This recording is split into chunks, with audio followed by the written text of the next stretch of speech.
Our ancient poets, philosophers and writers viewed the country as an integral unit. देखिए हमारे जो पूर्वज के जो कवि थे, दार्शनिक थे या जो राइटर्स थे, वो देश को एक समूह या गुट के हिसाब से देखते थे। पूरे देश को, आपका यहाँ सिंध से लेके आपका ब्रह्मपुत्र तक और आपका उत्तर से लेके कश्मीर से आपका एकदम तमिलनाडु कन्याकुमारी तक, वो पूरे देश को एक गुट के हिसाब से देखते थे, एक सिंगल यूनिट के हिसाब से देखते थे।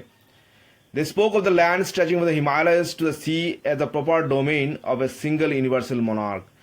यहाँ आपका उत्तरी से आपका हिमालय से शुरू होके आपका दक्षिण का समुद्र तक, आपका जो इंडियन ओशन है वहाँ तक या अरेबियन सी है, वो सब भारत में एक मोनार्क, एक सिंगल मोनार्क, एक मोनार्क के अंदर, एक राजा के अंदर अंदर का एक मतलब एक राज्य था। ये हिसाब से वो इसको देखते थे या सोचते थे। The kings who tried to establish their authority from the Himalayas to Cape Comorin and from the valley of the Brahmaputra in the east to the land beyond the Indus in the west were universally praised.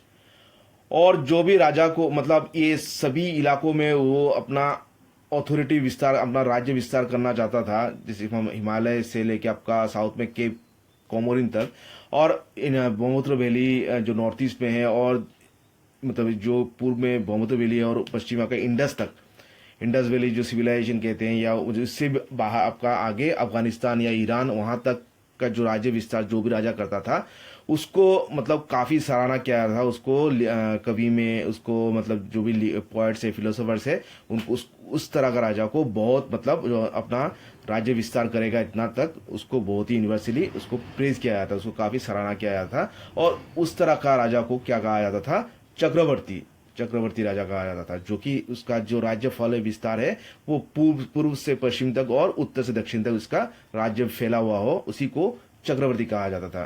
तो ये एक important fact है जो हम लोगों को मालूम हुआ है। This form of political unity was attend at least twice in ancient times. और प्राचीन कालों में इस तरह का जो भारत का एक गुट होना, इतना व्यास विस्तार होना, वो 2 बार हुआ है। मतलब जो हिस्ट्री में इसको 2 बार दिखाया गया है, जो इतना बड़ा भारत का मानचित्र था। और 3rd सेंचुरी बीसी में, तीसरा बीसी में, 3 बीसी में अशोक, सम्राट अशोक, जो उन्होंने अपना जो एम्पायर है वो एक्सटेंड किया पूरा whole of India bearing the extreme south, पूरे एकदम दक्षिण को छोड़ के, दक्षिण के कुछ हिस्से को छोड़ के उन्होंने पूरा इस इलाकों में वेस्ट, ईस्ट, नॉर्थ और साउथ में उनका अपना विस्तार मतलब राज्य विस्तार किया था। His inscriptions are scattered across a major part of the Indo-Pakistan subcontinent and even in Afghanistan. और अशोकन जो इंस्क्रिप्शंस है वो आपका किस लैंग्वेज में है आप लोगों को मालूम है, कमेंट्स में लिखिएगा। वो हमें इंडो पाकिस्तान में मिलती है, अफगानिस्तान में, और मतलब इतना दूर तक उनका ये फैला हुआ था। In the 4th century AD, इसके बाद Samudragupta carried his victorious arms from the Ganga to the borders of Tamil Nadu.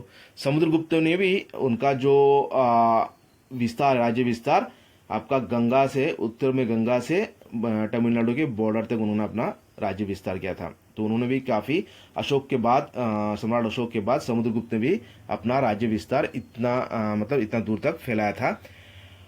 In the 7th century, आपका 7वां सेंचुरी को चालुक्य किंग कौन थे? पुलकेशिन ने क्या किया था? आपका हर्षवर्धन को हराया था, और who was called the lord of the whole of north India. Pulakeshin को मतलब हर्षवर्धन को क्या कहा जाता था? पूरा नॉर्थ इंडिया का आपका लॉर्ड कहा जाता था। Despite the lack of political unity, political formations all over India assumed more or less a single form.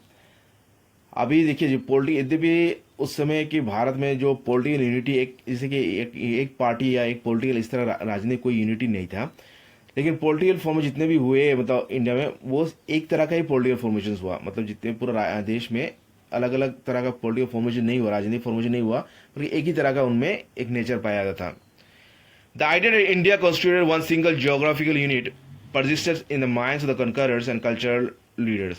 और ये सभी जो वर्तमान का जो भारत का है, ये इससे भी फैला हुआ, इंडिया, पाकिस्तान, अफगानिस्तान, ये ईरान के सीमा तक, यहाँ और यहाँ पे पूर्व में आपका म्यांमार तक, ये सभी जो इंडिया है, ये इसका जो कॉन्सेप्शन है, ये उस समय के जो भी कॉन्करर्स थे, योद्धा थे या जो कल्चरल लीडर्स थे, उनके माइंड में ये बैठा हुआ था कि ये सभी इंडिया का वर्गफल है, मतलब ये व्यास है, इंडिया इस सभी को माना जाता है।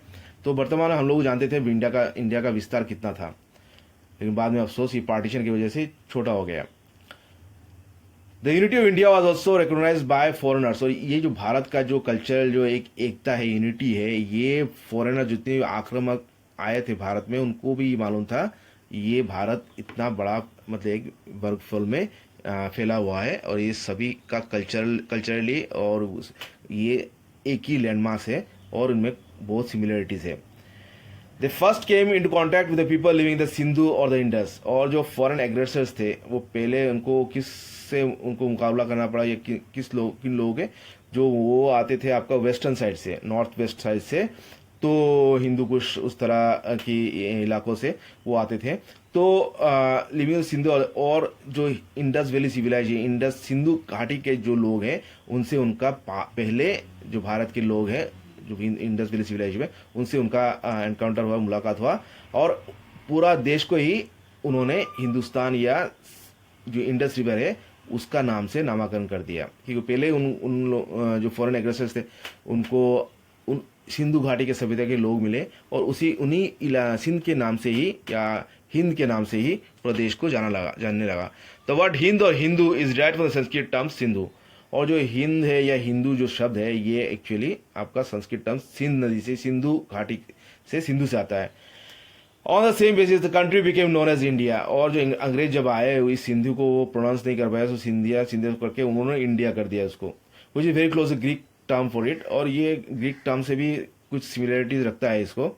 India came to be called Hind in the Persian and Arabic languages. और अरेबिक और पर्शियन लैंग्वेजेस में आज भी भारत को हिंद के हिसाब से जाना जाता है। और कुषाण राजाओं के बाद, post Kushan times, the Iranian rulers conquered the Sindh area and named it Hindustan. और जो कुषाण राजाओं के बाद जो ईरानी आक्रामक थे उन्होंने इस एरिया को, जो सिंध एरिया है, उसका नाम रख दिया हिंदुस्तान, जो आज भी भारत का एक नाम है। तो देखा जाता है जो भारत जो वर्गफल है, जो विस्तार है, ये अभी से नहीं है, वो सदियों से है। और लोगों पहले भी राजाओं का, जितने भी राजा थे देश में, ये सभी इलाकों में उनका ये था, विस्तार था। और भारत को इस तरह मतलब एक गुट से, एक यूनिट, कल्चरल यूनिट, एक गुट के हिसाब से, जोग्राफी यूनिट हिसाब से पहले सदियों से, सैकड़ों सालों से ये चले आ रही है। और भारत का नामकरण किस तरह हुआ ये भी हम जाने हैं इस पैराग्राफ में। तो बाकी नेक्स्ट क्लास में डिस्कस करेंगे। Thank you.